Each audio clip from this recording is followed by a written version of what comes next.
Greetings 215 students. This video will cover Chapter 5 out of the Gabrosik-Stevenson textbook. So Chapter 5 is all about bivariate quantitative data. So we are dealing with two variables, so bi meaning two, and we're dealing with quantitative variables or numeric variables, so where both variables are numbers. The graph that we use, I'm going to suggest that you pause this video, maybe write down all of these definitions, and because I'm going to talk about things, and you should listen rather than write and try to listen at the same time. So pause the video. Okay, so here we have our scatter plot. I feel like I've done a pretty good job not talking about sports too much in this class, but we are going to talk about sports here today, and specifically football. So here I have a graph of points per game based off of yards per game. I'm trying to see once if I can predict someone's points per game if I know how many yards per game that they have. So this is from 2011, I believe.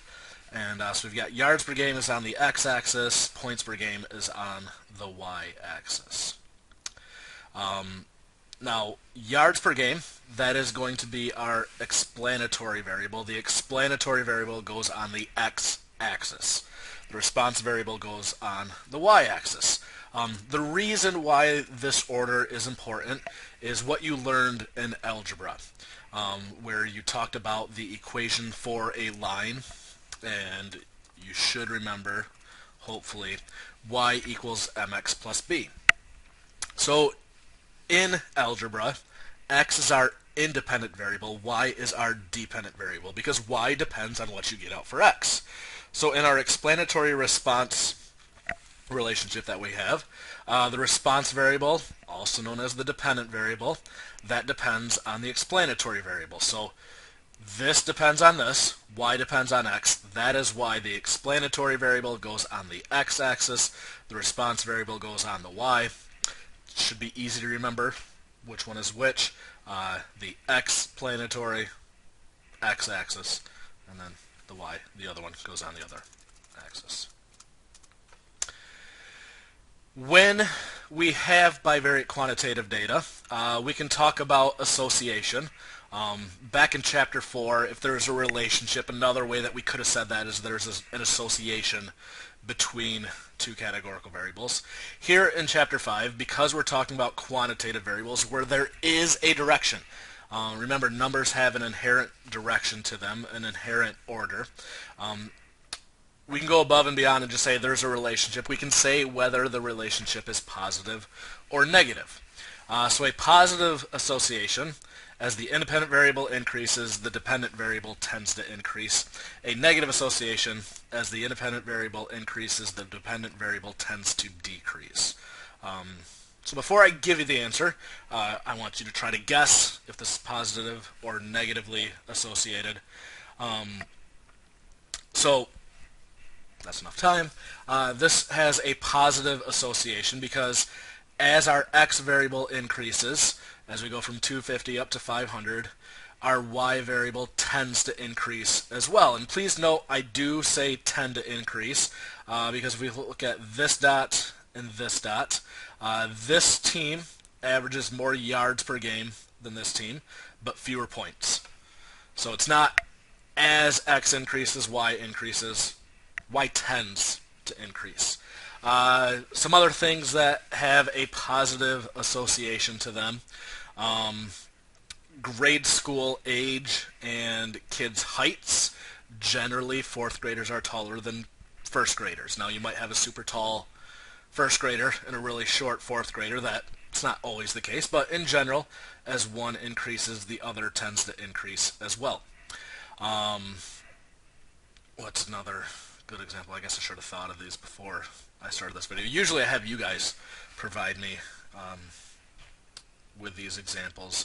The amount that you study and the score on your exam. In general, as one increases, the other tends to increase as well. Now, there are those people I was this way in college, that don't have to study at all and can still get good grades. I know that you hate those kind of people, but in general, the more you study, the better your test grade is going to be. I want you to do some brainstorming between now and class. One of the questions, you will need to tell me 2 quantitative variables that have a positive association, besides the ones that I've listed. So you can't use yards per game and points per game, can't use age, and can't use studying. You have to come up with your own. That will be one of the questions on the quiz. A negative association, again, as the independent variable increases, the dependent variable tends to decrease. Things that are negatively associated. The amount of time you spend watching YouTube and your overall grades in classes. As one goes up, the other tends to go down. So if you get caught in big rabbit holes on YouTube, that could affect your grade. Other things that are negatively associated, the number of adult beverages that you have the night before an 8 a.m. exam and your exam score on that. As one goes up, the other tends to go down. Yeah. We can also say that the pattern is linear. It has a linear association to it. The pattern of the data follows a roughly straight line trend. Now this is not perfect, but I can draw a line through here, and that fits the pattern of most of the data. So I would say that this is linear. It's not perfect, but most of the data conforms to a line pretty closely. And then the last thing that we can talk about when we have a scatter plot are bivariate outliers. And the first part of this definition is the same of a regular outlier that we talked about back in Chapter 3. They're data points that don't fit the pattern of the rest of the data. But if I go down to here, and let's say that there's a team right where my cursor is. So it's a team that averages 385 yards and averages 17 points per game. In terms of where they are on the x-axis, they are not an outlier.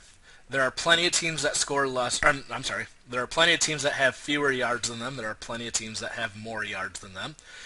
So in terms of just their X placement, they are not an outlier. In terms of points per game, not an outlier. There are 5 teams over here that score less than them. There's plenty of teams that score above more than them. So in terms of how many yards they gain, not an outlier. In terms of how many points they score per game, not an outlier. But when we put those two things together, they are still considered a bivariate outlier because they don't fit the pattern of the rest of the data. They score way less often than they should. Usually someone brings up the Detroit Lions here, where they get a lot of yards. They're not able to put it into the end zone. So yards per game, not an outlier. Points per game, not an outlier. But the combination of those two does make it a bivariate outlier.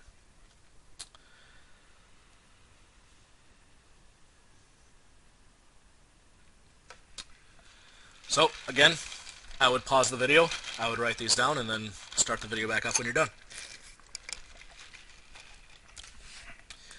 Section 5.2, linear correlation. So the first thing that we can do with bivariate quantitative data is we can make a scatter plot. The second thing we can do is we can come up with what's called the correlation or the correlation coefficient. And what that does is it describes the strength and the direction of the linear association of bivariate quantitative data. So it'll take this quantitative variable, and it will come up with a number that describes the relationship. So it tells us two things. First, it tells us the strength. Now, the correlation coefficient, or R, always has to be between -1 and +1. I like to say, give very specific cutoff points for what I consider strong, moderate, or little to no correlation. I will tell you these are not 100% universally accepted. What is accepted, though, is the closer you are to -1 or +1, the stronger the correlation. The closer you are to 0, the weaker the correlation. So I say if it's between -1 and -0.7 or +7, +0.1, we'll go ahead and call that a strong correlation. If it's between -0.7 and -0.3, or +0.3 and +0.7, we'll call that moderate. If it's between -0.3 or +0.3, we will call that little to no correlation. So the closer you are to the middle, the weaker. The closer you are to the edges, the stronger. It is possible to have a perfect 1 correlation. That will happen if the slope is increasing and all of the dots are on the exact same line. For example, if you are converting degrees Fahrenheit into degrees Celsius, if you made a graph of that, all the dots would be on the exact same line because there's a rate of change there. There's a formula that tells us how to get from one to the other. It can have a perfect -1 correlation as well. If we consider, if there's 100 questions on an exam, the number of points that you get taken off and your exam score, those dots will all end up on a line because there's a formula there. Where your test score is 100 minus the number of points that you got taken off. So that's a perfect -1 correlation. The second bullet point here, nothing really groundbreaking. A positive value indicates a positive association, a negative value indicates a negative association. So if you have a positive correlation coefficient, what that means is as one variable increases, the other tends to increase. If your correlation coefficient is negative, as one variable increases, the other variable tends to decrease. The third bullet point, the value of the correlation does not depend on units. If the correlation coefficient between height and weight is 0.72, it doesn't matter if we're measuring your height in inches, in centimeters. If we stacked phones on top of each other and we figured out how many phones tall you were, it doesn't matter if we measure weight in pounds or newtons, or if we got a little balancing scale and we figured out how many phones heavy you were. Doesn't matter. Correlation coefficient will always be 0.72.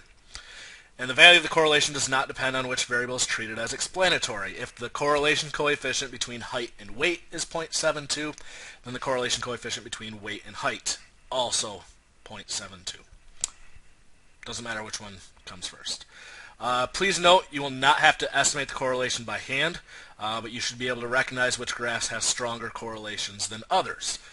For example, let's rank the graphs below from strongest to weakest correlation. And again, try to answer this yourself. It's always better if you try to do something first rather than just being like, hey, here's all the answers.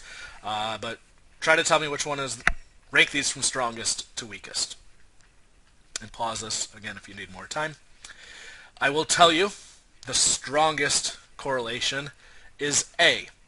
All of the dots, like I can draw a line through here. All the dots are very, very, very close to that line, so there is a very strong relationship. I would say that this is probably around -0.95. It is very, very close to -1.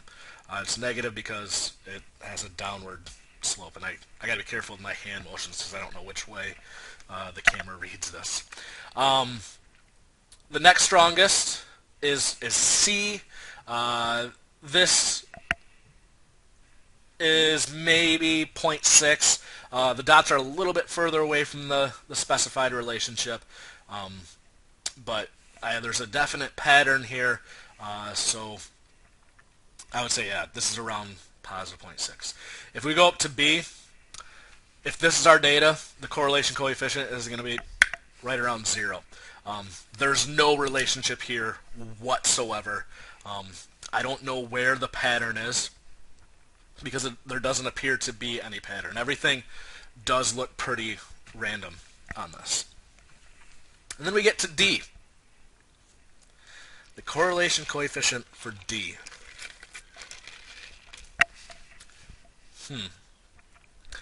I will tell you, this one is also 0. And you might think, well, why? Why is this 0? There's a definite pattern here. I'm going to take you back up to the definition of correlation.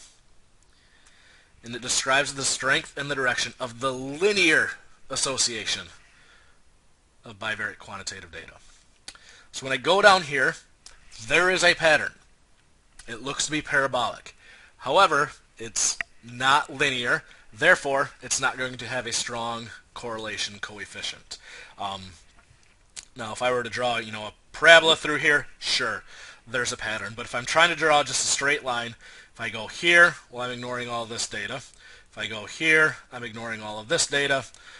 And so I don't really know where to draw a line. So SPSS is basically going to say, I don't see a linear relationship, therefore R is going to be really, really close to 0 here because there's not a linear association. I lied in class last week. Again, did not try to lie, because I said this is going to be the quickest section of the entire textbook, and I forgot that this section was coming. Section 5.3. If you only learn one thing from me, make sure it's this. Correlation doesn't equal causation. Just because there's a relationship between two things, just because we make a scatter plot and all the dots are really, really close, doesn't necessarily mean that one causes the other. Up here, yards per game doesn't necessarily cause points per game. At least we can't conclude that just from a scatter plot. I mean, it probably does. The more yards that you get, yeah, that should lead to more points. So maybe it does. But just because two things are related does not mean that one causes the other. Hashtag crime rate and ice cream sales. And yes, I just said hashtag. So far we've talked about scatter plots. We can do correlation. The third thing that we can do if we have bivariate quantitative data is called linear regression. The line of regression, the line of best fit, we are coming up with an equation for the line of best fit. So if I go back up to my graph, I can draw a line through this. That's going to be my line of best fit. Now linear regression will tell me what the equation for that line is. Now we're not going to do this by hand. We could draw a line, pick a couple dots on it. We could set up a system of equalities, a system of equations, solve for the slope, solve for the y-intercept. We're not going to do that.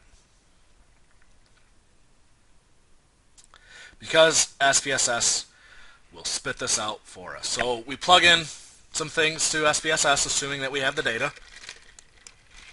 A couple clicks of the button, and it'll spit out this coefficients table for us. So here we are trying to predict points per game based off of yards per game. What is the equation for the line of best fit? Now SPSS spits out a few things for us. It tells us what our dependent variable is. We're checking to see once if points per game is dependent on yards per game. Our independent variable will show up right here. And then we will always see the word constant here. The thing that's next to constant is our y-intercept. So our y-intercept here is negative 12.384.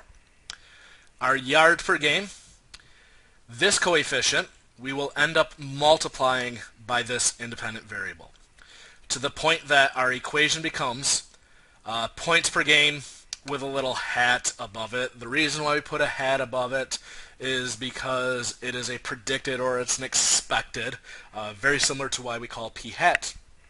P hat because it's our expected value for p. So we're trying to predict points per game. If you want to use the form y equals mx plus b, I'm fine with that. It's probably more statistically sound if we put the y-intercept first. If you go on to more stats, they'll dig into why we put that first. But I'm going to put the y-intercept first. You don't have to. You could say points per game equals 0.100 times yards per game minus 12.384. And we're going to get to the same answer. Doesn't matter. Addition is commutative and associative, and one of those two things applies here. So this is our equation. If we draw a line through this data, the equation for that line is predicted points per game equals negative 12.384 plus 0.100 times yards per game. What does the y-intercept indicate? So this value right here, which is also found up here, this is our y-intercept. To take you back to algebra, the y-intercept is, this is what we expect our dependent variable to be if our explanatory variable is 0. So what this means, if our explanatory variable, which is yards per game, if that's 0, this is what we expect the y variable to be. So if a team averages 0 yards per game, we expect them to average negative 12.384 points. Red flags should be going up. I'm confident that if we were in the class and I asked you, there would be plenty of you that would say, well, you can't score negative points, so what's going on here? And I would agree with you. We cannot score negative points. Let's talk about what's going on.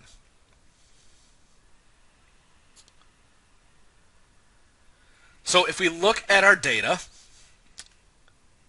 between 200 and 500 yards is where all of the data is. So, and I'm not going to be able to do the hand motions here. Basically, 0 yards doesn't even show up on my screen on this axis. Yeah, it's going to be a little bit off the screen here.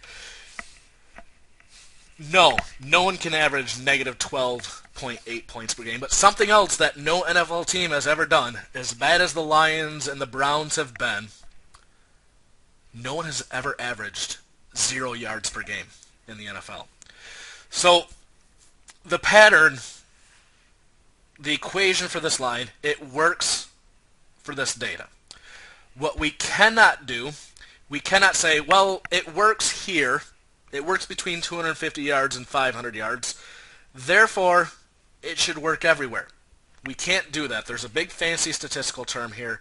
It's one of the big deadly sins in statistics. So along with accepting the null hypothesis, saying just because two things are related, that means that one causes the other. Another big sin here, something we want to avoid, it's called extrapolation. So extrapolation says the pattern fits here, therefore it needs to fit everywhere. In a team that averages 0 yards per game, they should score, on average, negative 12.8 points. We cannot do that. It's not in the realm, it's not in the range of values that we're talking about. Don't do that. Do not extrapolate.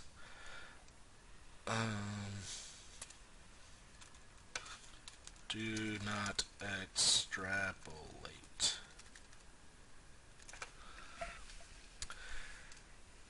Something that I don't have written here but is good to talk about, we can also talk about what the slope means. So what this means, the slope of positive 0.100, for every yard gained, you are expected to score 0.1 points. That's what that means. For every increase of 1 unit in our explanatory variable, we expect our response variable to go up by this. The Green Bay Packers averaged 405.1 yards per game. How many points do we expect them to average? Round to the nearest tenth of a point. I can plug 405.1 in for my yards per game, and that will spit out 28.126. Up on the graph. 405.1 points. I follow this over. And then the line's not on here, but if the line were on here, it'd be right around here. And then we can go over here, and it should be right around that value that we calculated. That 28.126.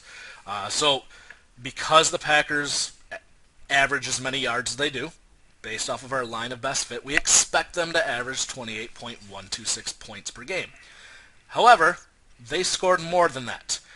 They scored 35 points per game. So we can compare these two values. The Packers actually scored 35.0 points per game. We expect them to average 28.126. So we can find the difference, and that difference is 6.874. The Packers were almost 7 points better than what we would expect. They are getting an extra touchdown and an extra point almost over what we would expect. The reason why I pointed out the Packers here is because their difference between expected and actual, they have the largest difference. Now that difference is what we call a residual. The residual is the difference between what we actually see in the data and what we expect to see. Graphically, and if I remember, I will show this in class next week. Graphically, if I was to draw a vertical line from the dot down to the line of best fit, this distance is the residual. It's always the vertical distance because we are comparing what we actually see on our response variable, and we're comparing that to what we expect to see based off of our line of best fit. So the residual tells us the difference between the actual value and what we expect based off of the regression line. And in the note that I have attached here, Green Bay has the largest residual. Therefore, in terms of the actual data, Green Bay is our best case for a bivariate outlier. If we go back up here, if we talk about that team earlier, this make-believe team, that's way down here, this residual, even larger than the Packers. They are so much worse than what we would expect. This vertical distance between what we expect and what we would actually see, so large. That is why they are a bivariate outlier, because they don't fit the pattern of the rest of the data. Well, it's because this distance is so large. So we can do scatter plots, we can do correlation, and we can do regression. These are the three things that we can do. But these three things are all tied together. If we have a nice graph where all the dots are close to the line, we know that we have a strong correlation. Or if I have a graph, after you've done this for a few years, you can approximate what the correlation is going to be. If I have a really strong correlation, like I have here in A, that means that my line regression is so much more powerful. If you go on to take more stats, you'll talk about a value called R squared and what that means here. But the larger R is, or the larger in magnitude, it could be negative or positive, but the closer your R value is to -1 or +1, well, that means the stronger the relationship, the closer all the dots are on the scatter plot. Well, if all the dots are close, well, then our regression means so much, because knowing someone's yards per game is a really good indication of how many points per game we expect. And in fact, there's another way we can find the correlation, but the correlation coefficient between yards per game and points per game is 0.856. That is right in our strong range. If you tell me how many yards per game a team averages, I can give a pretty close range as to what I expect their points per game to be. So from the scatter plot, we can approximate a correlation. The stronger that correlation is, the more impactful our line of regression is. And then if we have an impactful line of regression, well, then we can go back up to our scatter plot and we can make predictions, because we have a strong correlation, because we have a powerful line of regression. So the one thing that I know that you will be on the quiz next week is you need to come up with 2 quantitative variables that have a positive association. If you don't know, you may Google that, and it should spit you out some appropriate answers there. There will be other questions on the quiz as well, but that's the one freebie that I'll give you, at least let you know that is coming up. There will be a time for me to answer questions, but other than that, that's Chapter 5. If you do have questions prior to class, feel free to email me. Otherwise, I will see you guys in the next class. Have a good one.